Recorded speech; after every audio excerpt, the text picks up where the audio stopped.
نحمده ونصلي على رسوله الكريم اما بعد فاعوذ بالله من الشیطان الرجیم بسم اللہ الرحمن الرحیم۔ معزز سامعین و سامعات، السلام علیکم ورحمۃ اللہ وبرکاتہ۔ ظالموں اپنی قسمت پہ ناز نہ لو،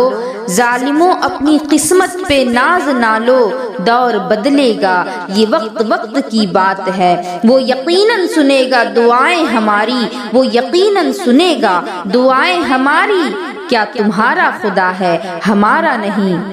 پیارے آقا علیہ الصلوۃ والسلام کے دیوانوں، سیدہ فاطمہ الزہرا رضی اللہ تعالی عنہا کی کنیزوں، میرے آقا علیہ الصلوۃ والسلام کا ارشاد گرامی ہے، نبی پاک علیہ الصلوۃ والسلام نے فرمایا کہ قیامت اس وقت تک قائم نہیں ہوگی جب تک خلافت راشدہ دوبارہ قائم نہیں ہو جائے گی۔ ساری دنیا میں خلافت علی منہاج النبوہ دوبارہ قائم ہوگی، اور اگر میرے نبی نے یہ بات کہی ہے تو پھر یہ ہو کر کے رہے گی۔ دوسروں کو تکلیف اسی بات سے ہے، پریشانی اسی بات سے ہے، انہیں ٹینشن اسی بات کا ہے کہ ہمارے نبی کی حدیث ہے جو سچ ہو کر کے رہے گی۔ جس طرح سے ہمارے نبی کی حدیث ہم پڑھتے ہیں، دوسرے بھی پڑھتے ہیں، اور ان کی باتیں جھوٹ نہیں ہو سکتی، ان کی بشارتیں سچ ہوتی ہیں، اس لیے ہمارا یقین ہے کہ نبی کا فرمان سچ ہو کر کے رہے گا،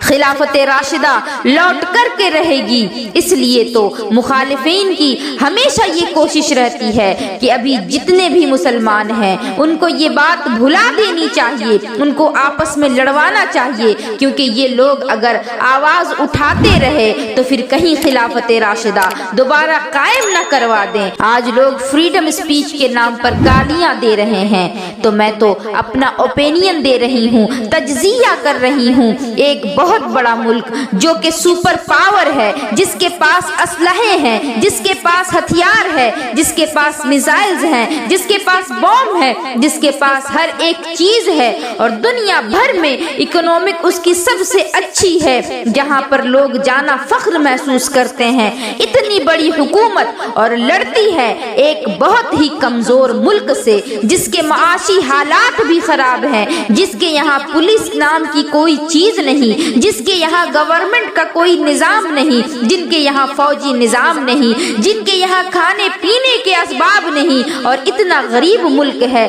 کہ 3 کروڑ سے زیادہ لوگ روٹی کے لیے محتاج ہیں۔ اتنا غریب ملک، مال کے نام پر کچھ بھی نہیں، نہ وہاں کوئی کمپنی قائم کرتا ہے اور نہ ہی کوئی آنا چاہتا ہے ایسے ملک کو چنا لڑنے کے لیے۔ اگر لڑنا ہی تھا تو چائنا سے لڑتے، رشیا سے لڑتے، لیکن ان سے کیوں لڑتے؟ کیونکہ ان سے لڑنے میں برابری کا مقابلہ ہو سکتا تھا۔ اس غریب ملک کو تباہ کر رہے ہیں، تقریباً 20 سال وہاں رہے، جنگ کرتے رہے، اور آخر وہاں سے نکل گئے۔ آج سوشل میڈیا پر ہر طرف یہی چرچے ہیں، لیکن ان لوگوں کی باتوں پر یقین کرنا خود کو ہی دھوکے میں ڈالنا ہے، کیونکہ یہ میڈیا صبح سے شام تک اسی چیز میں مصروف رہتی ہے۔ ایک چھوٹا سا ملک، اتنی بڑی طاقت، کہیں سے کوئی مقابلہ نہیں، جنگ سالوں سے چل رہی ہے، کوئی نتیجہ نہیں نکل رہا۔ تاریخ میں جنگیں تو بہت ہوئی، کچھ جنگیں حکومت کے لیے ہوئی، کچھ زمینی معاملات کے لیے ہوئی،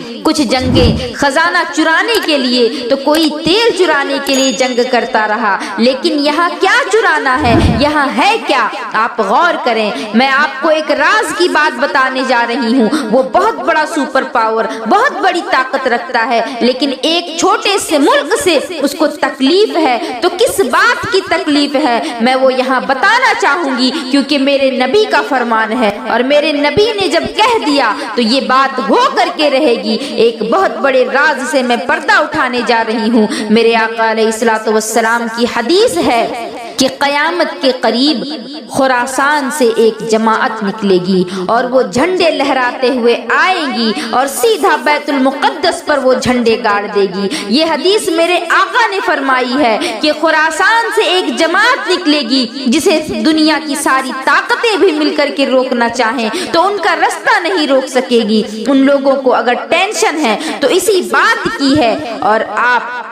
اگر غور کریں تو آپ کو معلوم ہوگا کہ کوئی جائے، لیکن خدا گواہ ہے دنیا ادھر کی ادھر کیوں نہ ہو جائے، بیت المقدس کے اندر، بیت المقدس کے ارد گرد جو لوگ رہتے ہیں وہ قیامت تک اس کی حفاظت کرتے رہیں گے۔ میرے نبی پاک علیہ الصلوۃ والسلام نے بیت المقدس کی بہت ساری فضیلتیں بیان فرمائی، اور اس میں سے ایک یہ بھی فضیلت بیان فرمائی کہ تم سے اگر ہو سکے تو مسجد اقصی کے اندر 2 رکعت نماز ضرور ادا کر لینا، کیونکہ مسجد اقصی میں پڑھی گئی ایک نماز بیت المقدس میں ادا کی گئی ایک نماز دوسری جگہ کی 1000 نمازوں سے افضل ہے۔ اور میرے نبی نے یہ بھی فرمایا کہ یہ حشر و نشر کی جگہ ہے، قیامت کے قریب لوگ وہاں ہانک دیے جائیں گے، قیامت اسی سرزمین پر قائم کی جائے گی۔ اور میرے نبی نے یہ فرمایا کہ ہو سکے تو وہاں جا کر کے 2 رکعت نماز ضرور ادا کر لو۔ تو اس پر صحابہ کرام نے پوچھا یا رسول اللہ، اور اگر کوئی جانے کی طاقت نہ رکھتا ہو، جانے کی استطاعت نہ رکھتا ہو تو پھر وہ کیا کرے؟ تو اس پر میرے آقا نے فرمایا کہ اگر جا نہ سکے تو کم از کم تیل کا ہدیہ ان کے لیے بھیج دے تاکہ وہ چراغ روشن کر سکے۔ اللہ اکبر۔ بیت المقدس اور مسجد اقصی کے بارے میں میرے نبی کی کتنی ساری باتیں آتی ہیں، لیکن اس کے باوجود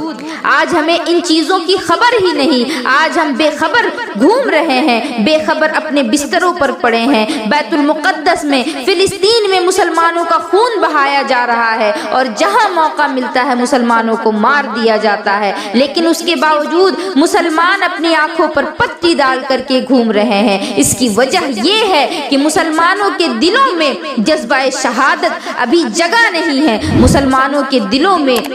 ابھی دنیا گھر کر گئی ہے، اسی وجہ سے یہ غفلت میں پڑے سو رہے ہیں۔ لیکن یاد رکھو وہ دن بھی آئے گا کہ مسلمان جاگیں گے، کیونکہ اللہ رب العزت قرآن میں فرماتا ہے کہ بے شک وہ مسلمانوں کو فتح عطا فرمائے گا، اور آج نہیں تو کل، 70 سال نہیں 70,000 سال بعد بھی ہم نہیں بھولیں گے۔ بیت المقدس ہمارا ہے، مسجد اقصی ہماری ہے۔ ہاں مسلمان کمزور ہے، مسلمان غفلت میں ہے، مسلمان دنیا کی چکا چوند میں ڈوب گیا ہے، لیکن یاد رکھیے آج بھی ہمیں لاکھوں کی فوج نہیں، ایک صلاح الدین ایوبی چاہیے، جس دن وہ ذات پاک چاہے گی ایک مرد مجاہد کا ظہور ہوگا، وہ ہماری اس بکھری ہوئی قوتوں کو یکجا کر لے گا اور حکمت عملی سے فتح یاب بھی ہوگا۔ آج ہم نے دیکھ لیا ہے کہ دنیا کی بہترین انٹیلیجنس، بہترین دفاعی نظام، جدید ترین ہتھیار چند مجاہدین کے آگے فیل ہو گئے۔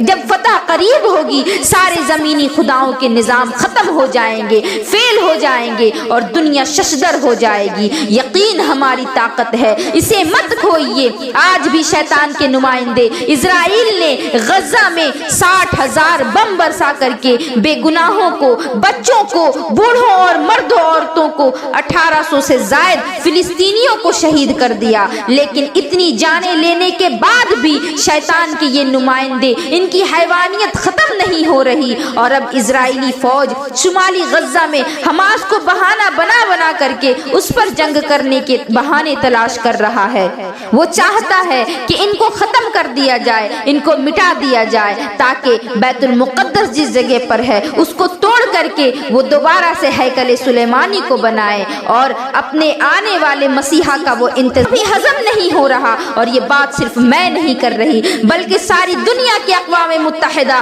UN نے بھی اسرائیل کو کہہ دیا کہ 1967 میں جو زمین تمہارے لیے لکھی گئی تھی تم وہیں چلے جاؤ اور ان فلسطینیوں کو ان کی زمین واپس کر دو، لیکن اس کے باوجود یہ کسی کی نہیں سنتے۔ یہ اس قدر حیوان بن گئے ہیں کہ مسلمانوں کے خون کے پیاسے ہو گئے۔ لیکن یاد رکھو بیت المقدس عرب اور عجم کا مسئلہ نہیں، بیت المقدس ہمارے ایمان کا معاملہ ہے۔ فلسطین سے ہمارا تعلق لا الہ الا اللہ محمد الرسول اللہ کا تعلق ہے۔ اللہ رب العزت ہمیں توفیق عطا فرمائے کہ ہم اپنے فلسطین بھائیوں اور بہنوں کے ساتھ کھڑے ہو کر کے ان کا اس مصیبت کے حالت میں ساتھ دے سکیں، اور ان پر سے ظلم اور تشدد جو ہو رہا ہے اس کو ختم کرنے میں ان کی مدد کر سکیں، کیونکہ اسرائیل کے سپورٹ میں تو ساری دنیا کھڑی ہے، لیکن مسلمانوں کے سپورٹ میں آج مسلم قوم بھی آنے کو نہیں چاہتی۔ آج مسلم مسلم قوم بھی آنے سے پیچھے ہٹ رہی ہے۔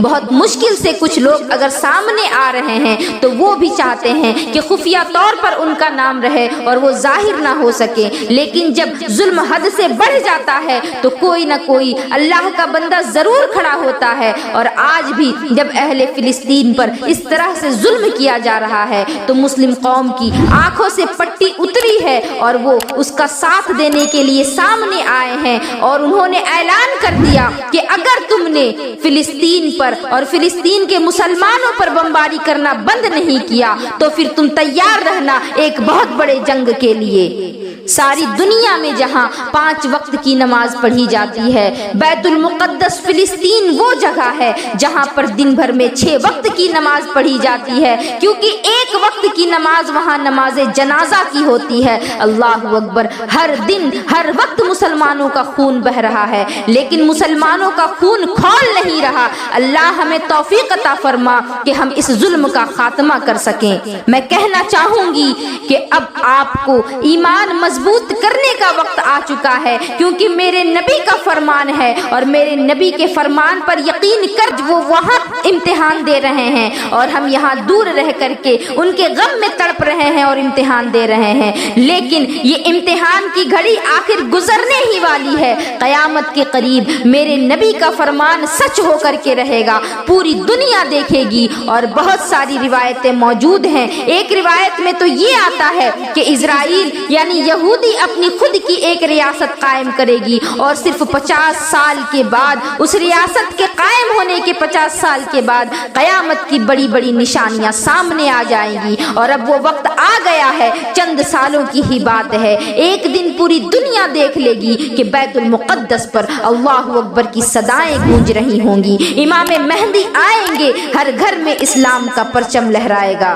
میرے نبی کا فرمان ہے، حدیث پاک میں آتا ہے کہ پیارے آقا علیہ الصلوۃ والسلام کا ارشاد گرامی ہے کہ میری امت میں ایک ایسی جماعت ہوگی جو ہمیشہ حق پر ہوگی اور باطلوں سے قیامت تک لڑتی رہے گی۔ صحابہ کرام نے پوچھا یا رسول اللہ وہ کون سی جماعت ہوگی؟ نبی پاک علیہ الصلوۃ والسلام نے ارشاد فرمایا کہ وہ مسجد اقصی کے ارد گرد رہنے والے لوگ ہوں گے جو اس کی حفاظت کریں گے۔ میرے آقا علیہ الصلوۃ والسلام نے یہ بھی فرمایا کہ اس جماعت کو دنیا گرانا چاہے گی، یہ دنیا اس جماعت کو مٹانے کی کوشش کرے گی، مگر وہ ان کا کچھ نہیں بگاڑ سکے گی۔ یہ ہے فلسطینی مسلمان، ان کے گھروں میں بم گرا دیا جاتا ہے، پھر دوسرے دن وہ کھڑے ہو جاتے ہیں، اور اللہ سے دعا ہے کہ اللہ ان کی حفاظت فرمائے اور شہیدوں کو بلند مقام عطا فرمائے۔ فلسطینیوں کے خلاف یہودی اور ساری دنیا کیوں لگی ہے؟ وجہ یہ ہے کہ فلسطین میں ٹک ٹاک کے سٹارز پیدا نہیں ہوتے، فلسطین میں سارا دن موبائل پر گیم کھیلنے والے لوگ پیدا نہیں ہوتے، فلسطین میں رنگ برنگے بال کر کے سارا دن آوارہ گردی کرنے والے نوجوان پیدا نہیں ہوتے، فلسطین میں روئے زمین پر آج بھی اول درجہ کے مسلمان پیدا ہوتے ہیں جو اعلیٰ تعلیم حاصل کرتے ہیں، جن کا کردار رسول اللہ صلی اللہ علیہ وسلم کے حکم کے مطابق ہے، جہاں شہید ہونا لوگ اپنے لیے فخر کی بات سمجھتے ہیں، جن کی زبان نبی کا نام لیتے لیتے نہیں تھکتی، جو نبی پاک علیہ الصلوۃ والسلام کے قبلہ اول کو اپنی جبینوں سے سجاتے ہیں اور شہادت وہاں دیتے ہیں۔ اس لیے پوری دنیا کے یہودیوں کو، پوری دنیا جو ہے دنیا کی یہودی ان کے خلاف کھڑے ہو گئے ہیں اور انہیں مٹا دینا چاہتے ہیں، انہیں ختم کر دینا چاہتے ہیں، کیونکہ انہیں خطرہ ہے تو انہی فلسطینیوں سے خطرہ ہے، انہیں خطرہ ہے تو انہی مسلمانوں سے خطرہ ہے۔ میرے آقا علیہ الصلوۃ والسلام کا فرمان ہے کہ قیامت کے قریب خراسان سے ایک جماعت نکلے گی جو کہ بیت المقدس پر اپنا جھنڈا گاڑے گی، ان لوگوں سے انہیں بہت زیادہ خوف ہے۔ میں آپ لوگوں کو کہنا چاہوں گی کہ آپ سبھی تلاش کر کے مجھے کمنٹ میں بتائیں کہ خراسان کس جگہ کو کہا جاتا ہے، کیونکہ ہر چیز اگر میں بتا دوں تو پھر آپ لوگ تلاش اور جستجو کب کریں گے؟ کیونکہ اگر کوئی چیز آپ خود سے تلاش کرو گے اپنے مذہب کے متعلق تو آپ کو اس کے بارے میں اور زیادہ گہری باتیں معلوم ہوں گی، اور میں جو بتاؤں گی آپ اسی کو سن کے رہ جاؤ گے۔ تو اس سے بہتر یہ ہے کہ آپ خود تلاش کریں، اور آپ سبھی کمنٹ میں مجھے بتائیں کہ خراسان کس جگہ کو کہتے ہیں جس کے بارے میں میرے نبی نے اتنی بڑی بشارت فرمائی، اور یہاں تک فرمایا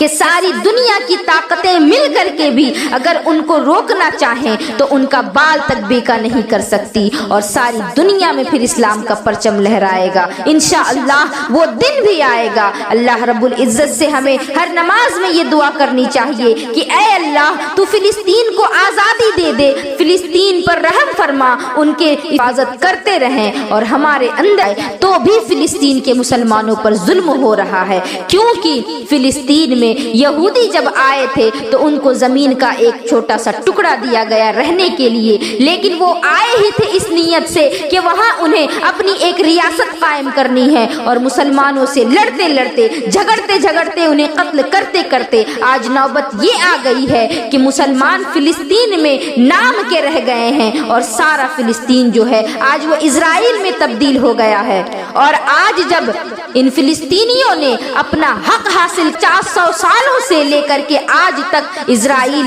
فلسطینیوں پر ظلم کر رہے ہیں اور ان کو مار رہے ہیں اور موت کے گھاٹ اتار رہے ہیں، اور آج جب یہ مٹھی بھر قوم اٹھی ہے اور اپنا حق مانگ رہی ہے تو لوگ انہیں ہی ظالم کہہ رہے ہیں۔ ان دنیا والوں کے کہنے سے کچھ نہیں ہوتا، ہمیں ہمارے نبی کے فرمان پر یقین ہے، اور پورا یقین ہے کہ ہمارے نبی کی جو باتیں ہمارے نبی کی زبان سے نکل گئیں وہ ہو کر کے رہیں گی۔ پہاڑ اپنی جگہ سے ٹل سکتا ہے لیکن میرے نبی کی بات غلط نہیں ہو سکتی، دنیا اوپر نیچے ہو سکتی ہے لیکن میرے رسول کا فرمان غلط نہیں ہو سکتا۔ میں اس دعا کے ساتھ آپ سبھی سے رخصت چاہوں گی کہ اللہ رب العزت ہم سب کے دلوں میں جذبہ ایمانی عطا فرمائے اور فلسطین کے مسلمانوں پر اپنا رحم فرمائے۔ وآخر دعوانا ان الحمدللہ رب العالمین وما علینا الا البلاغ۔ السلام علیکم ورحمۃ اللہ وبرکاتہ۔